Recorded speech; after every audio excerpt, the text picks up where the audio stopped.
The colonization of India by the British Empire left an indelible mark on the subcontinent's political, economic, social, and cultural fabric. But what if this defining chapter of Indian history had never occurred? Imagining an uncolonized India opens up a fascinating window into alternate history, a story of immense possibilities and challenges. Would India have become a superpower? Would democracy have taken root? What would have happened to its economy, culture, and unity? Let's dive into a thought experiment. What if India was never colonized? In the 18th century, India was not a unified nation, but a patchwork of kingdoms, princely states, and declining empires like the Mughals. Without British colonization, this decentralization would likely have continued for some time.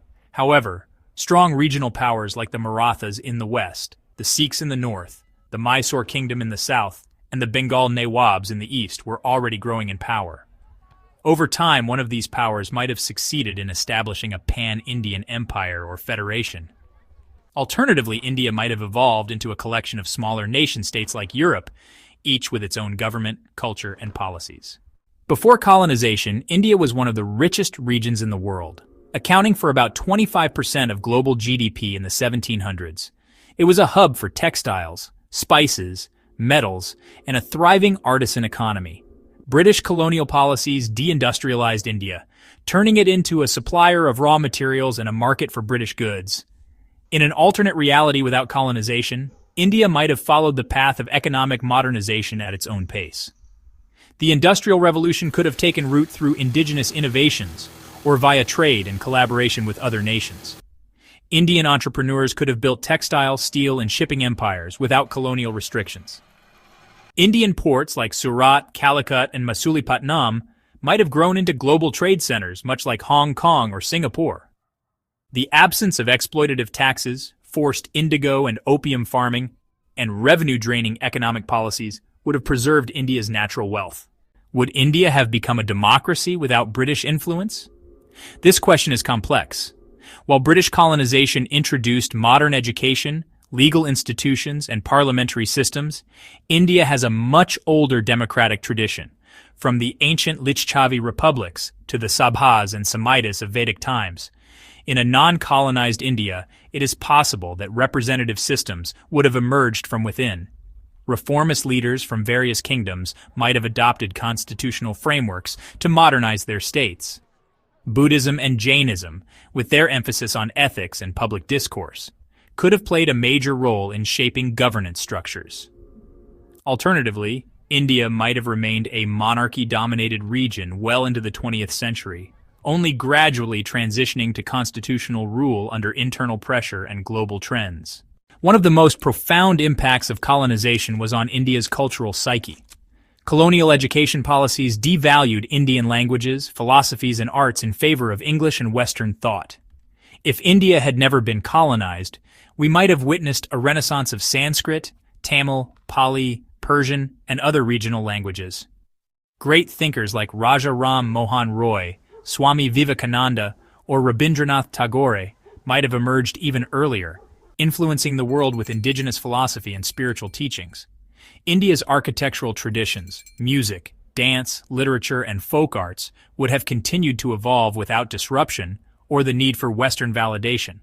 Furthermore, scientific progress rooted in ancient Indian knowledge systems, like Ayurveda, astronomy, and mathematics, might have integrated with modern science earlier and more organically. Yes, colonizers abolished practices like sati and promoted reforms, but they weren't the only ones pushing for change. Social reform was already happening, led by Indian saints, poets, and leaders. Movements like Bhakti and Sufism questioned caste, promoted unity, and uplifted the marginalized. Without the colonial divide and rule strategy, India's social reform could have been more authentic, less violent, and more rooted in Indian values. Without the British education system, India might have developed a hybrid model, blending traditional gurukuls and madrasas with modern science and technology. Centers like Nalanda, Vikramshila, and Tanjore could have been revived as global universities. Indian scholars could have pioneered technological and scientific innovations rooted in ancient knowledge systems like Vastu Shastra, Ayurveda, and Siddha, integrating them with new discoveries in physics, chemistry, and biology. One of the unfortunate legacies of British rule was the deliberate policy of divide and rule, particularly along religious lines. The partition of India and Pakistan, the communal violence, and the enduring tensions between Hindus and Muslims were greatly intensified by colonial strategies. In a non-colonized India, Hindu-Muslim relations might have evolved differently.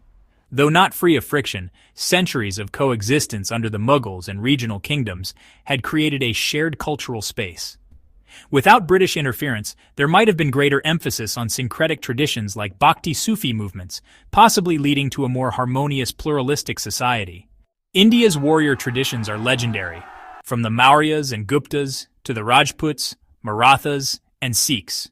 An independent India would likely have maintained powerful armies and naval forces to protect its interests. Ports along the Arabian Sea and Bay of Bengal might have become hubs for maritime trade and military strength. A free India would not just be rich and wise, it would be powerful. With strong regional armies and naval fleets, India could have been a dominant force in Asia. It might have allied with other empires, perhaps even led a new kind of global south. And India never colonized is not just a richer or stronger nation. It is also a different one that preserved its ancient wisdom while evolving on its own terms. Of course, this is all imagination, but not fantasy. Because what this alternate history shows us is that India never needed colonizers to rise. It only needed freedom, the freedom to be itself. Today, India is rising again, not as a copy of the West, but as the dream of what it always could have been, because the future is still in our hands. If you found this video thought-provoking, hit like, share with a fellow history lover, and subscribe for more alternate history and untold stories.